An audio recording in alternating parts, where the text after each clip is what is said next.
Where black matte kitchen appliances don't work. Dear friends, unfortunately, black matte appliances aren't compatible with all kitchen designs. Take these popular kitchen schemes. Here are some major examples.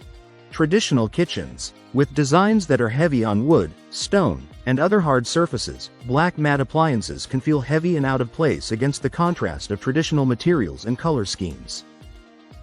Vintage, retro kitchens. Black matte appliances are less offensive in retro kitchens, which do occasionally feature black in their mid-century inspired designs.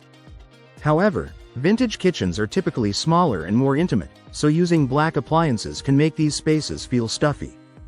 Dark-themed kitchens. While dark cabinets and matte black appliances can coexist in harmony, it takes a keen eye for design to master the look. A balance of neutrals and whites usually does the trick, so if your kitchen is heavy on dark finishes, matte black appliances might not work. If you like the video, give it a thumbs up and share it with your friends. For more useful and interesting information, subscribe to Engineer Ajay Lod's channel, How to Make My House.